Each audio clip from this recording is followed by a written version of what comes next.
And hello guys, welcome ulit sa ating channel. So update po muli tayo dito sa Phase 4. So tingnan natin kung ano yung kaganapan dito sa Phase 4 ha. Samahan nyo po ulit si JR Doria TV para mag-update po ulit ngayong araw ng June 3, 2025. So ngayong araw ay Tuesday po. So samahan nyo po ulit si JR Doria TV. Yan. So tara na guys, let's go. Simulan na natin bago magdilim.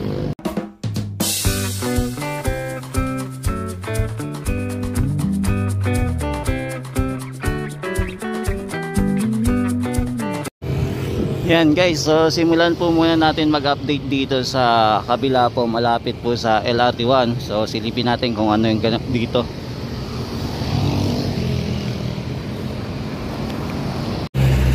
Yan, nandito po muna tayo sa taas ng MacArthur Bridge. So ito po yung MacArthur Bridge natin. Sana pag inayos po yung ating esplanade, sana may sama po itong MacArthur Bridge na pagandahin rin po, no? Para maging kaparehas po ng ating Pasig River Esplanade extension sa Roseros yan, Park. Yan, so yung Pasig River ulit natin ay marami na naman pong basura na lumulutang. Yan, so nandito na po tayo sa panabagong esplanade na gawin dito po sa Phase 4 area, malapit po sa LRT. Yan, LRT rail tracks. So dito muna tayo sisilip. Alamin natin kung ano yung kaganapan dito sa area.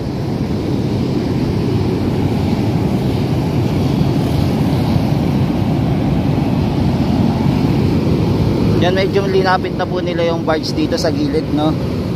Nilapit nila. Bakit kaya nilapit? Tapos yung ating mga pilote nandito pa rin po. Hindi pa po nila na ibababa. Tapos ngayong gabing ito, wala pa po tayo nakikita na contractor kung kailan po sila magsisimula. Yan yung mga frame natin nandito pa rin po. Dito pa rin po nakalatag yung mga frame natin na gagamitin po para pag magsisimula po sila ng esplanade po. Ayan yung pagbabaon po ng pilote. So nandito pa rin naman. Tapos ito, ayan, meron tayong yung back hook at saka ayan, double combination to eh. Pwede din bulldozer. Yan, kung mapapansin natin yung bulldozer, hinuhukay po niya yung mga lupa. Mukhang natabunan na kasi yung lupa na dating meron dito na sidewalk. So natabunan po ng mga lupa itong ating sidewalk. So ang ginagawa ng bulldozer, hinuhukay po yung mga excess na lupa. Tapos ito po, sa tinambak po muna sa kabila. Dati po yung time na yun, yung medyo bata-bata pa po ako, na dadaanan pa po itong ilalim ng tulay dito sa MacArthur Bridge. Dito po kadalasan dumadaan po yung mga papuntang Pier 15. Ayan, dito po dumadaan. Pero ngayon dahil po binabaha na po yung area at hindi na rin po nagkaroon ng maintenance, ayan, napabayaan na rin, kaya hindi na rin po nakakadaan yung mga sasakyan dito sa ilalim ng tulay ng MacArthur Bridge.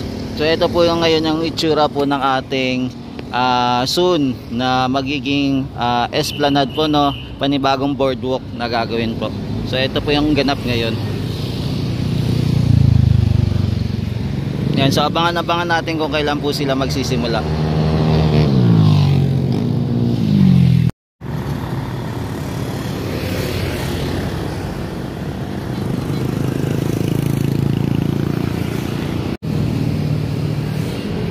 Yan, so ito muna yung update natin dito sa kabilang esplanade, malapit po sa LRT1.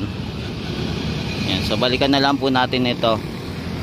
Tignan ulit natin bukas kung ano na yung magiging update dito sa area po ng Pasig River Esplanade para sa extension po papuntang Roseros. Yan, silip naman po tayo sa kabilang esplanade naman. Ito naman po yung malapit po sa Phase 1. So ito naman po yung ganap ngayon dito sa ating esplanade. For the meantime, mukhang tigil po muna yung operation dito, no?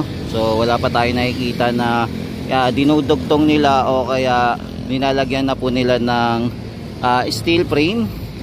Ayan yung is metal steel plate para po sa flooring. So wala pa rin pong ganap. So ito pa rin po yung itsura natin. So mag-aabangan pa rin po tayo kung kailan po nila sisimulan, kasi ngayon June na eh. Tapos ito pa rin po yung ating crane. Ayan, naka-stop pa rin po. So no operation. Then wala pa rin po tayo mga workers dito, no? Mukhang nakabakasyon pa rin yung ating workers. So wala pa rin sigurong details kung kailan po sila siguro babalik. Pero abangan natin kung kailan po sila magtatrabaho ulit. Update lang po natin. Yan, for the meantime, ito muna yung latest natin update sa magkabilaan po na esplanade na ginagawa dito po sa MacArthur Bridge. So balikan na lang po natin ito bukas. Tingnan natin kung may magaganap na o may magtatrabaho na po. Yan, silip po muna tayo dito sa phase 1 naman. So tingin-tingin tayo ng mga kaganapan dito mula 1, 2, and 3 phase.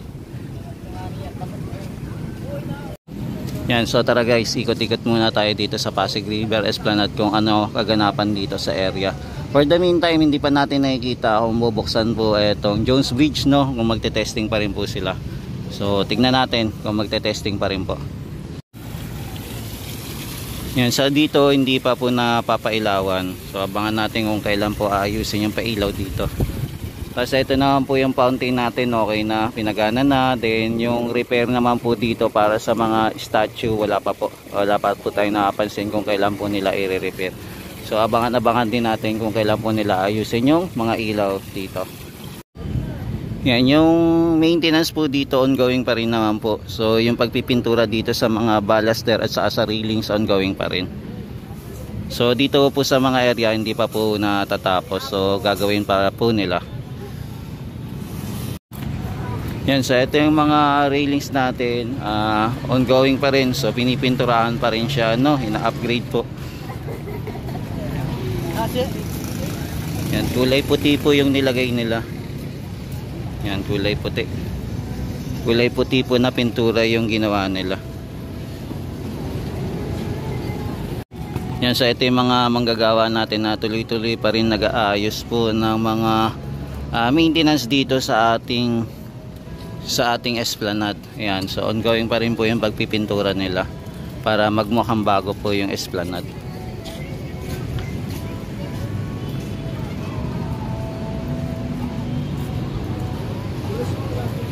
Yan, so naglagay po sila ng yellow ribbon para hindi na po didikit yung ating mga kababayan at hindi din po may istorbo yung mga nagpipintura dito. So inaayos po nila yung phase 1. So buong phase 1 po inaayos po nila, A, B, and C. Yan, meron pa po pala sobra pang mga cover dito, no? Saan kaya nila gagamitin? Marami pa po silang ginagawa para sa cover. Nandito lang. Siguro meron pa po silang meron pa po sila sigurong project, hindi lang siguro dito sa Jones Bridge. Baka yung sinasabi natin, baka kasama na rin po etong ating Binondo Intramuros Bridge na kasama po sa project nila. Yan, tinesting na po ulit yung pailaw. Yan, tinesting na yung spotlight. Inopen na nila. So mag-7 pala binubuksan yung pailaw. Yan, lakad-lakad pa po tayo. So ngayon mapapansin natin na marami pa rin po namamasyal dito sa Pasig River Esplanade, no? So dinadayo na po talaga yung ng ating mga kababayan itong Esplanade. Hindi na po nawawalan po ng mga tao dito na namamasyal po. Yan, so ito yung bagong kainan na open na po. Nagbalik na sila.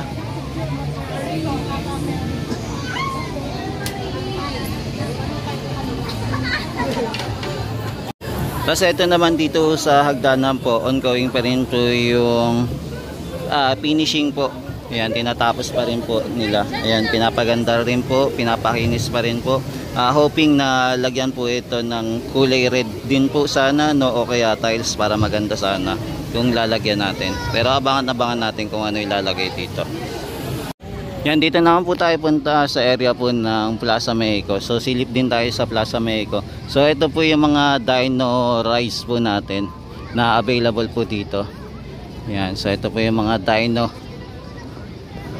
na available po dito para sa mga bata po. So 50 pesos po, 5 minutes po. So ngayong araw na to guys, so wala po muna palang nagtitinda dito, no. So tinanggal po muna yung nagtitinda. Yan, ano kaya nangyari at walang nagtitinda ngayon. So for the meantime, sarado po muna yung tindahan dito sa Plaza Mexico. So hindi po sila nag-operate. Yan, nandito na po tayo sa May Estranza naman. So dito naman po tayo sumilip-silip kung ano po yung kaganapan meron po dito. So may nakapansin po tayong etong tent, no, laking tent. Ayan, alamin natin kung saan gagamitin yan. Yan, so ito po yung ganap ngayon. Yan, buhay na buhay po yung ating May Estranza, no. Marami pa rin po pumupunta dito sa area. Yan, at saka ang dami din po kumakain. Sana po hindi pumatakbo yung ulan para tuloy-tuloy po yung negosyo dito. Yan, so ito po yung mga available na kainan dito sa Pasig River Esplanade na pwede nyong puntahan. Yan, marami pong kainan dito. Yan, ibang-iba na po talaga yung Esplanade ngayon, no, compare dati na konti lang po yung namamasyal, pero ngayon patok na po sa ating mga kababayan yung mga pumupunta dito at namamasyal.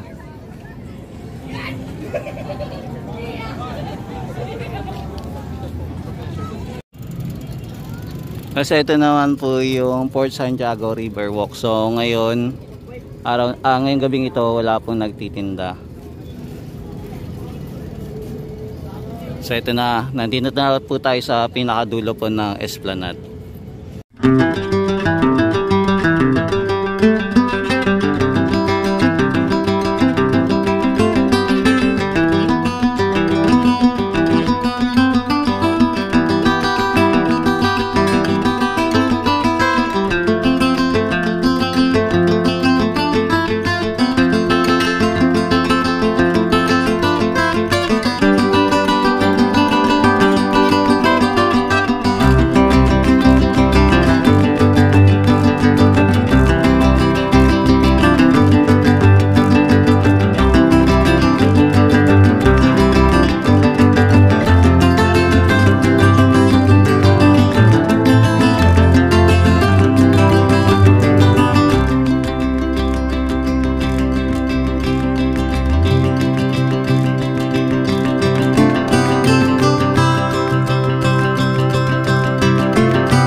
Yan guys, so ito muna yung latest update natin dito sa Pasig River Esplanade. So balikan na lang natin bukas yung kaganapan dito sa Esplanade.